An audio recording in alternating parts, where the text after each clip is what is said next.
কি অদ্ভুত জালিয়াতি শামীম ওসমানের। দেখেন, সরকারের পাওনা 126 কোটি টাকা ফাঁকি দিতে অভাবনীয় জালিয়াতি ওসমান পরিবারের। যখন সরকার 126 কোটি টাকা পাবে এটা নির্ধারিত হলো, তখন জালিয়াতি করে এই প্রতিষ্ঠানটা, একটা প্রতিষ্ঠান অন্যদের নামে ট্রান্সফার করে দিল। ট্রান্সফার করে দিয়ে মুক্ত হলো। যাদের নামে ট্রান্সফার করে দিল তারা জানেও না যে তারা এই প্রতিষ্ঠানের মালিক। পরে যখন নাকি পুলিশ ধরলো তাদেরকে, তারা তো অবাক যে কি, এই প্রতিষ্ঠানের মালিক তো আমরা না। তারপরে আস্তে আস্তে দেখা গেল যে না, এটা তো শামীম ওসমান, মোটামুটি যা খাওয়ার খাইছে। খাওয়ার পর এখন যখন নাকি পাওনা দাঁড়ালো, সেই পাওনাটা ফাঁকি দেওয়ার জন্য, না দেওয়ার জন্য এইটা জালিয়াতি করে আরেকজনের নামে ট্রান্সফার করে দিল। এই হচ্ছে ডিজিটাল জালিয়াতি। বলে না ডিজিটাল বাংলাদেশ। ডিজিটাল বাংলাদেশে শেখ হাসিনা সরকারের সময় কিছু মানুষ ডিজিটাল জালিয়াতকারী হয়েছে, আর কিছু না। তো শামীম ওসমান তাদেরই একজন।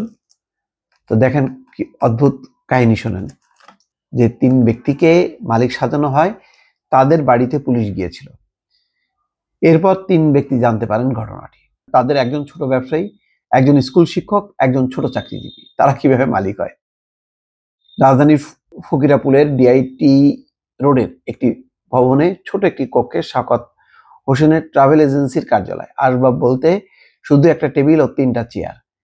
ভাড়া 6,000 টাকা। শওকত ফকিরাপুলেই একটি মেসে থাকেন। যদিও বাংলাদেশ টেলিযোগাযোগ নিয়ন্ত্রণ কমিশনের নথিপত্রে শওকত হোসেনকে টেলিকম নামের পরে ইন্টারন্যাশনাল ভয়েস টেল লিমিটেড নামকরণ করা হয়। একটি ইন্টারন্যাশনাল গেটওয়ে বা আইজিডব্লিউ কোম্পানির অংশীদার ও ব্যবস্থাপনা পরিচালক করা হয়। আইজিডব্লিউ প্রতিষ্ঠানের মাধ্যমে বিদেশ থেকে টেলিফোন কল বাংলাদেশে আসে। কে টেলিকমের কাছে বিটিআরসির পাওনা 126 কোটি টাকারও বেশি। পাওনা আদায়ে বিটিআরসি কোম্পানিটির মালিকদের বিরুদ্ধে মামলা করেছে। প্রশ্ন হলো, শওকত কিভাবে এত বড় প্রতিষ্ঠানের মালিক হয়? সে ফকিরাপুলে একটা ছোট ট্রাভেল এজেন্সি মেসে থাকে। গত 17 ডিসেম্বর ফকিরাপুলে শওকতের কার্যালয়ে গিয়ে তার কাছে এই প্রশ্ন করা হয়েছিল। তিনি বলেন, আমি নিজেই তো জানতাম না আমি মালিক। গত 18 অক্টোবর বিটিআরসির কর্মকর্তারা রাঙ্গুনিয়া থানার পুলিশ নিয়ে আমার গ্রামের বাড়িতে যান। তখনই আমি এই কোম্পানি ও নিজের মালিকানার কথা জানতে পারি। কে টেলিকমের মালিক ছিল নারায়ণগঞ্জের আওয়ামী লীগ নেতা সাবেক এমপি শামীম ওসমানের পরিবার। শামীম ওসমানের স্ত্রী সালমা ওসমান ও ছেলে ইমতিনান ওসমানের নামে 2012 সালে 15 বছরের জন্য কে টেলিকমের লাইসেন্স নেওয়া হয়।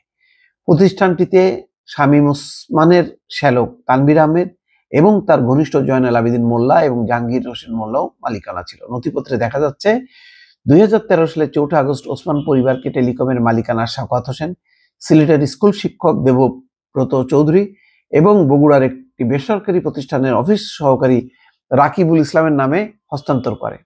তারা 3 জন জানান তারা কেউই এই বিষয়ে জানতেন না। জালিয়াতি করে তাদের মালিক দেখানো হয়। এদিকে বিটিআরসি এবং সংশ্লিষ্ট সূত্র বলছে, সরকারের পাওনা টাকার দায় এড়াতে তড়িঘড়ি করে ওসমান পরিবার কে টেলিকমের মালিকানা ওই 3 ব্যক্তির কাছে হস্তান্তর করে। এক্ষেত্রে জালিয়াতি করা হয়েছে, ভুয়া ছবি ব্যবহার করা হয়েছে। সংশ্লিষ্ট সরকারি সংস্থা ওসমান পরিবারের এই কারসাজির সহযোগী ছিল। 5 তারিখ থেকে পালায় আছে, সুতরাং শামীম ওসমানের বক্তব্য এখানে পাওয়া যায়নি। দেখেন, ওই প্রতিষ্ঠান সরকারি সংস্থা মিলে মিশে কিভাবে তাকে বাঁচাই দিল, অন্যদেরকে ফাঁসাই দিল।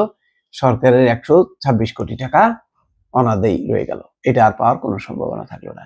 এইভাবে রাষ্ট্রকে, জনগণকে ফাঁকি দিয়ে তারা কোটি কোটি, শত শত কোটি টাকার মালিক হয়েছে। দর্শক, ভালো থাকবেন। আল্লাহ হাফেজ।